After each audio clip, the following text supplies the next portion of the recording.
नियोजित शिक्षक भाई बहन को सबसे पहले हम बहुत बहुत धन्यवाद देते हैं कि आप सभी ने शिक्षक एकता मंच पर विश्वास रखा और तन मन धन से सहयोग किया, जिसका आज फलाफल सामने है कि बिहार के तमाम नियोजित शिक्षक जिनकी मांग थी बिना शर्त राज्यकर्मी का दर्जा, ऐच्छिक स्थानांतरण और तमाम चीज़ों पर बहुत ही मजबूती से शिक्षक एकता मंच के द्वारा जो हमारे विद्वान अपने शिक्षक नेता आनंद कौशल सिंह की बातें आप इस वीडियो में आगे पूरा सुन लीजिएगा। लेकिन आज 14 मार्च को सक्षमता परीक्षा और विशिष्ट शिक्षा नियमावली पर जो सुनवाई हुई, जो लंबा बहस हुआ लंच के पहले लंच के बाद, पूरी जानकारी शिक्षक एकता मंच के जो नेतृत्व करता है वो आगे इस वीडियो में दे रहे हैं। प्रदीप कुमार पप्पू जी बता रहे हैं, आनंद कौशल सिंह जी बता रहे हैं, तमाम बातें आगे इस वीडियो में आज की सुनवाई के संदर्भ में आप जानेंगे। इसलिए वीडियो के अंत तक बने रहें और चैनल पर यदि आप पहली बार आए हैं तो अपनी आंदोलन की मजबूती के लिए, न्यायिक प्रक्रिया को आगे बढ़ाने के लिए चैनल को सब्सक्राइब कर बेल आइकन दबाएं और आगे सुनिए शिक्षक नेता प्रदीप कुमार पप्पू जी को और शिक्षक नेता आनंद कौशल सिंह को, जो बता रहे हैं कि आज की सुनवाई में पटना उच्च न्यायालय में क्या क्या हुआ, क्योंकि सभी लोग कोर्ट रूम में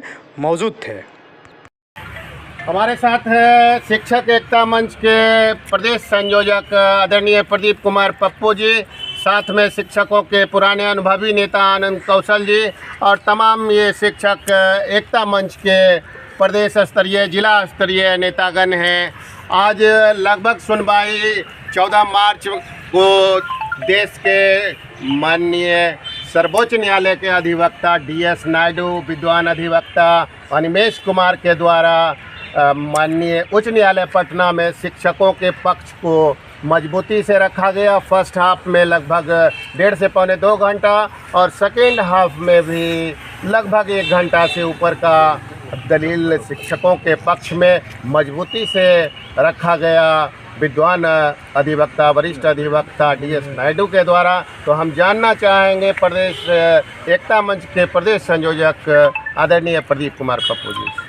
सर्वप्रथम बिहार के तमाम शिक्षकों को बिहार शिक्षक एकता मंच की ओर से प्रणाम। साथियों, आप जानते हैं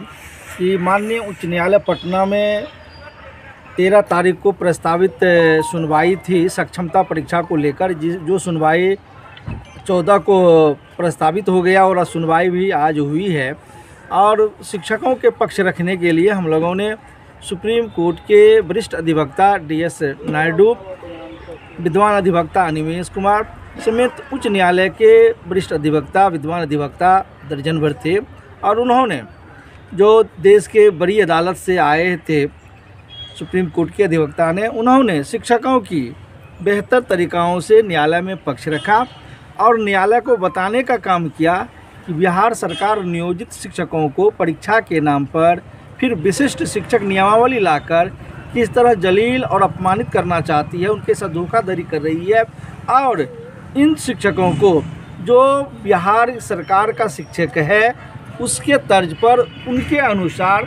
उनका कैडर और उनकी सारी सेवा सुविधाएं देनी चाहिए बिना परीक्षा का। यह बात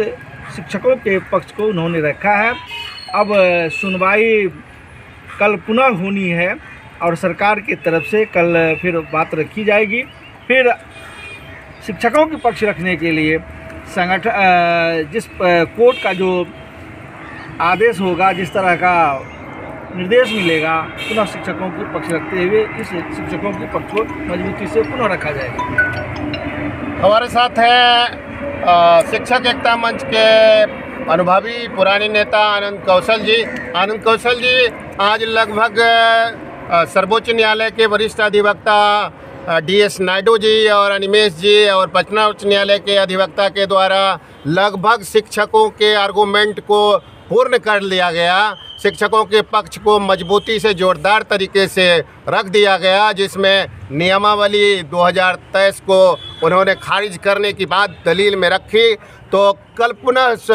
सुनवाई होनी है। अब सरकार को अपना पक्ष रखना है, तो इस विषय में क्या कहेंगे सर आनंद कौशल जी? देखिए, बिहार के तमाम नियोजित शिक्षक भाई बहन को सबसे पहले हम बहुत बहुत धन्यवाद देते हैं कि आप सभी ने शिक्षक एकता मंच पर विश्वास रखा और तन मन धन से सहयोग किया, जिसका आज फलाफल सामने है कि बिहार के तमाम नियोजित शिक्षक जिनकी मांग थी बिना शर्त राज्यकर्मी का दर्जा, ऐच्छिक स्थानांतरण और तमाम चीज़ों पर बहुत ही मजबूती से शिक्षक एकता मंच के द्वारा जो हमारे विद्वान वरिष्ठ अधिवक्ता सर्वोच्च न्यायालय नई दिल्ली से आए थे,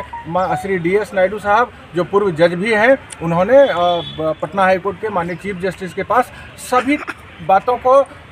लॉ के आधार पर तमाम जो आपकी मांग है वह कैसे लॉ के आधार पर मिलना चाहिए उसको उन्होंने रखा है। 2 घंटे से अधिक उन्होंने बहस किया है और उनका बहस के बाद हम लोगों के पक्ष का तमाम बहस पूरा हो चुका है। और आप लोग विश्वास रखिए, जिस ईमानदारी से आप लोगों ने विश्वास रखा है शिक्षक एकता मंच पर, तो शिक्षक एकता मंच ने भी पूरी ईमानदारी से आपके पक्ष को मजबूती से सर्वोच्च न्यायालय में पटना में सर्वोच्च न्यायालय नई दिल्ली के अधिवक्ता महोदय के द्वारा पटना के माननीय चीफ जस्टिस के पास रखने का काम किया है और आप लोगों को न्याय मिलेगा, यह उम्मीद हम लोगों को पूरा है। आगे अब कल सरकार अपना पक्ष रखेगी, तो जितने भी बातों को आज शिक्षकों के तरफ से रखा गया है उस सब का सरकार क्या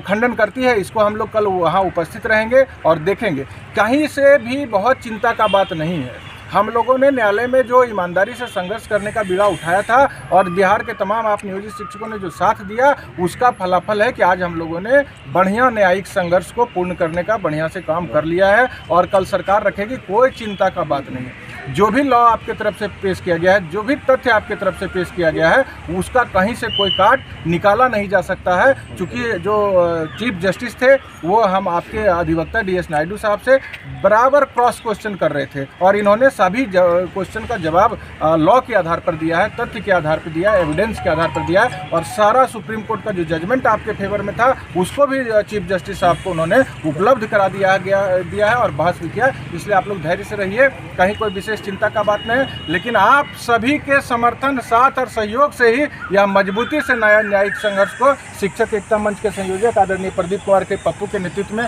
हम लोगों ने आज पूरा किया है। कल सरकार का भी पक्ष सुनेंगे, फिर आपको जानकारी देंगे। बहुत बहुत धन्यवाद।